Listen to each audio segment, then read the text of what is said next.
qabarratti Waaqayyo gooftaan biyya ormaatti darbanii katasaatti maallaqaan gurguramanii biyya ormaa keessatti hafuuna hambise. Isa kanatu dhugaa ba'iin wanta Waaqayyo naaf godhe afaan bineensaa keessaa na baase dhugaa ba'uu waanan dideedhaaf. Lammaffaa irrattis chaalenjoonni jireenya koo irra turan. Isa kana hundumaa garuu dhugaa nan ba'a jedheetu hin beellamu. Ammas dabalataa balaa akka tasaan abiddi manatti qabachuurraan kan ka'e balaa akka tasaa jalaas Waaqayyo na baase. Galanni Yesuusiidhaaf haa ta'u. Dhugaa baatiin ani qabu akkuma beekamu biyya Awurooppaa maatiin koo akkana fuudhanii deeman yeroo darbe akkanachi ture hundumti keessaan bareechitanii hin beektu. Namoonni olnaanii kanarratti wajjin tajaajilamne namoonni hin beekne muraasa. Galanni Waaqayyoo isa jiraataadhaaf haa ta'u. Haa ta'u iyyuu malee gaafan isaan duukaa biyya kana deemuudhaa ka'u waraqaa tokkollee hin qabu. Waraqaan eenyummaa koo garuu Kiristoos Yesuus akka ta'e duwwaan of keessatti amana. Haa ta'u malee namni tokko gara tokko biyya tokkotti deemu yoo waraqaa hin qabaanne yoo paaspoortii hin qabaanne deemuu hin danda'u. Ani garuu paaspoortii utuu hin qabu iqaamaa biyya Dubaayii waan ani hin qabneedhaaf akka nama badee alarra hojjetuuttan waraqaa koo malee callisee hojjedha ture.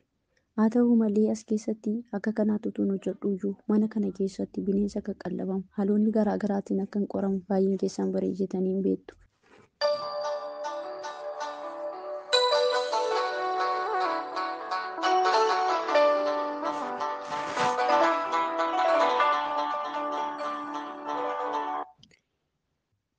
Gaafa biyya Awurooppaa kana na fuudhanii deemuudhaa ka'an birrii ani isaan irraatii qabu birrii akka Dubaayitti kan ji'a 10 biraa qaba ture. Birrii ji'a 10 keessaa birrii tokko waan biraa fudhadheeru hin qabu. Haa ta'u malee maatii koodhaaf maallaqa hin galchaa maallaqa koo naaf kennaa jedhee gaafan isaan gaafadhu maallaqa hin qabnu naan jedhan.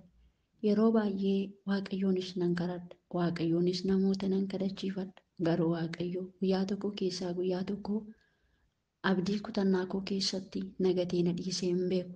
Anatu falmee harkaa sii fuudhaa yoo waa'ee keetiif yeroo qaba jedhee sagalee jajjabinaa karaa garboota isaa Waaqayyo naaf ergaa ture.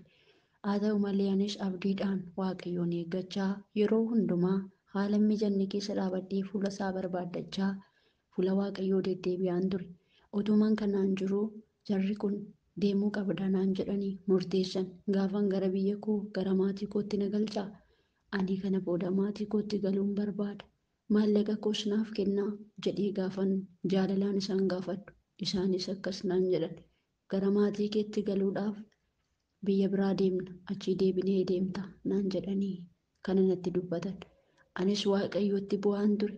Maal jetta deemuun koo kun fedha keetii jedheen Waaqayyoon kadhachaan ture.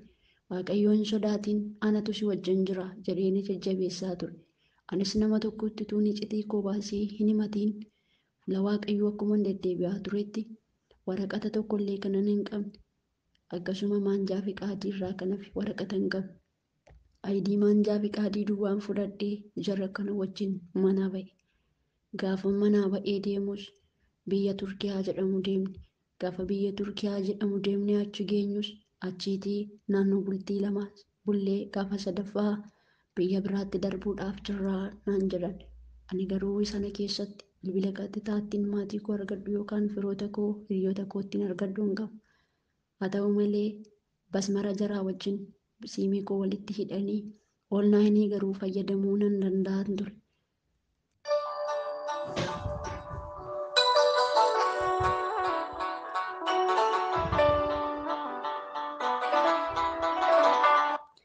Haa ta'u malee oolnaaniitu mun fayyadamu yeroo baay'ee deddeebisee hiriyootaan baay'eetti dhiyaadhutti biyya biraa deemeen jira sagantaarra galuu hin danda'u kan jedhuun isaanitti dubbachaa ture.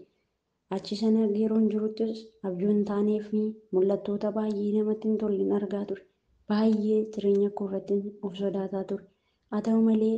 Haa ta'u kana keessatti guyyaa tokkoof yeroo tokkoof illee abdii kutee Waaqayyo irratti hin gonkuune. Waan gootuuf akeeka qabda jedhee Waaqayyotti harka koo kennachaa ture. Ammas jarri akkuma murteessanii biyya Turkii kanaa gara Awurooppaa deemuudhaaf murtoo godhan. Biyya Awurooppaa keessaa ijoollee achii waan qabaniidhaaf manas achii waan qabaniif deemuuf murteessan. Ani garuu deebi'ee gara Dubaayitti deebi'ee gara maatii koo galuudha ture hawwiin koo.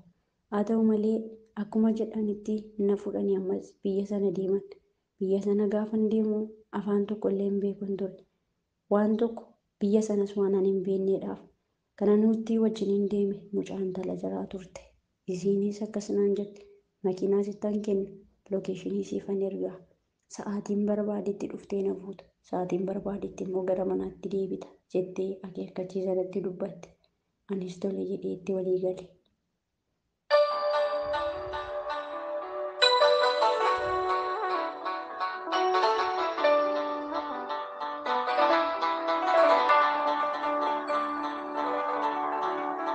Tole jedhee itti walii galus wanti hin godhu tokkollee waan ani hin jirreedhaaf lookeeshinii waan na ergituu isiin gara biiroo deemti. Ani garuu nan isii geessa.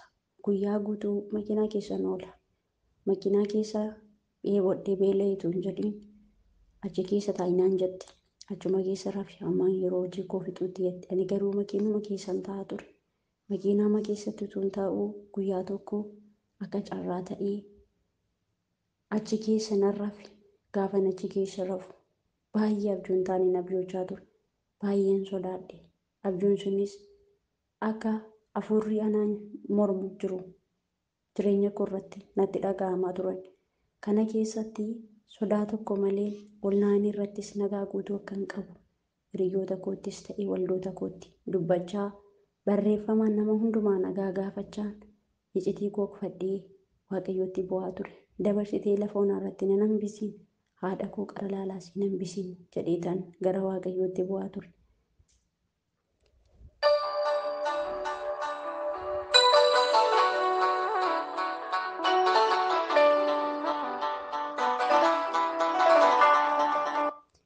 Gaafa guyyaa sadaffaa akkuma kanaan duraa makiinaadhaan isii geessee gibbii ala taa'ee makiinaa keessa utuu hin jiru akkas naan jette.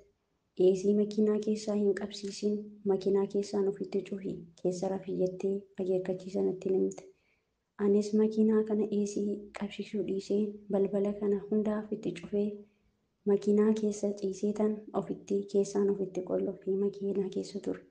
Yeroo sanatti makiinaan baay'ee guba ture. Namoonni tokko tokko hin beektu waa'ee makiinaa.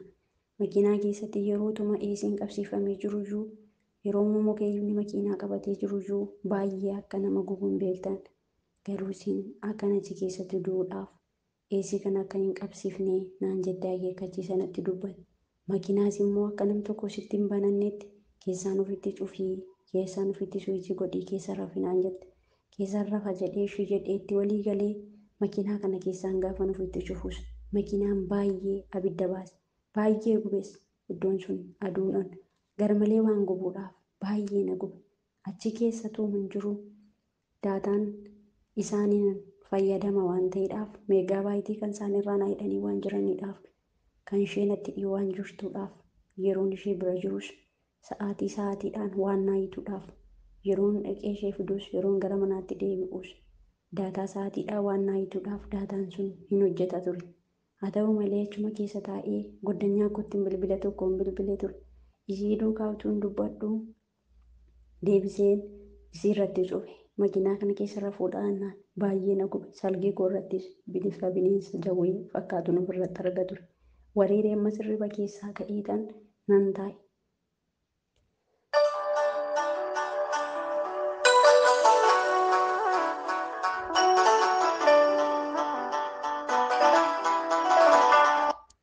Hirriba keessaas wareeree ka'ee bilbila tokkoon isheetti bilbilee goddanyaa koo himoodhaan utuun ishii duukaa viidiyoodhaan dubbachaa jiru wanta akkana mudatee mudannoo kamii keessas akkan jiru utuun seenaa koo isheetti himuu makiinaa karaa fireenii irra makiinaa fuuldurree karaa taa'anii makiinaa oofan jalaan fireenii jalaan bifa akka nama hantuunni wayii mana keessa deemuutti na qorqoree natti dhaga'ame.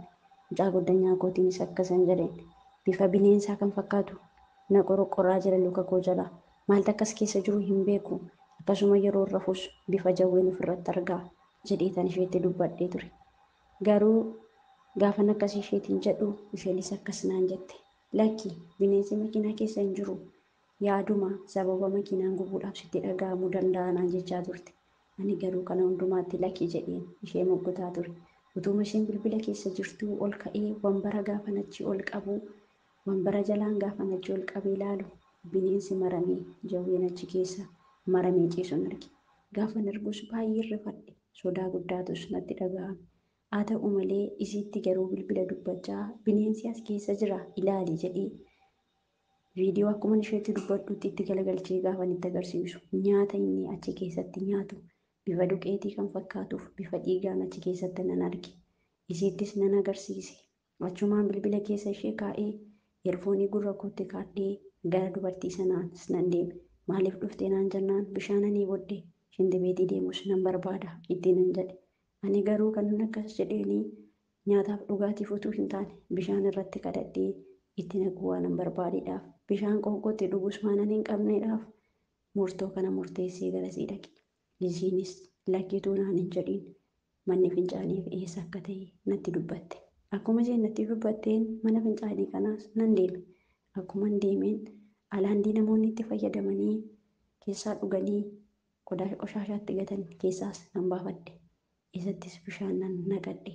Guddanyaan koo kun bilbiluma keessa teessituu natti dubbattuun dhaqee gara makiinaa sanaatti lammaffaa nan deebi'e. Eegan deebi'ee iddoo sana ga'ee bishaan kana irratti kadhadhee humna dhiiga holichaa humna kakuu bara baraan wanti na ajjeesuuf ba'e aduu fedha waaqayyoo kan hin taane kan jedhuun bishaan kanas itti nan naqe.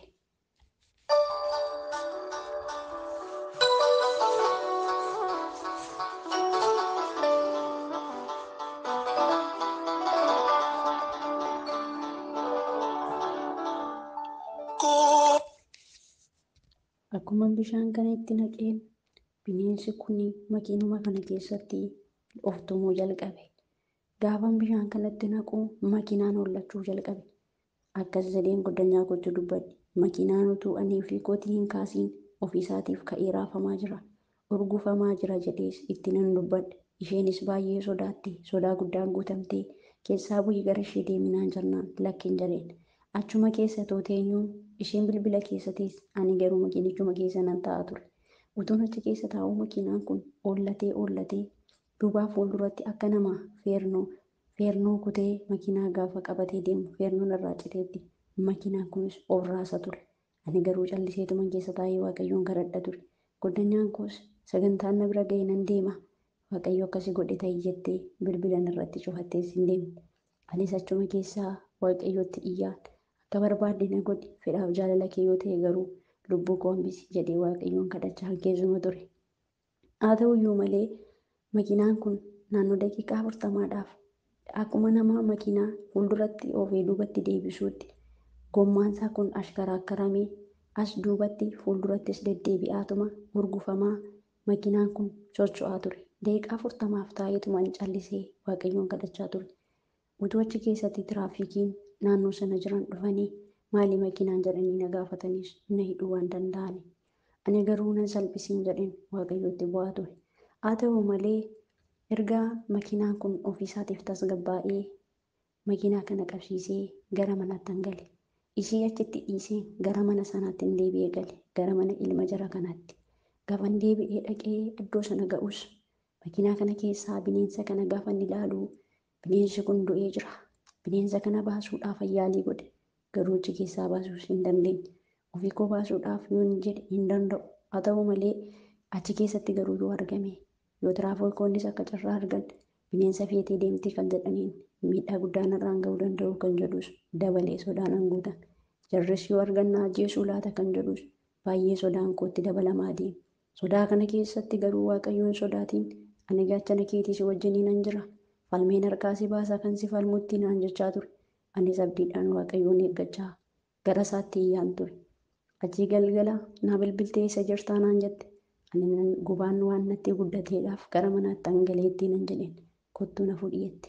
Ishee jedhee deebi'ee isheetiin fiduun dhaqe. Gaafan isheetiin fiduu dhaqu tiraafikiin karaatti dhaabadhu naan jedhe. Gaafan dhaabadhu fidii waraqata kee naan jedhe. Garuu waraqata hin qabu.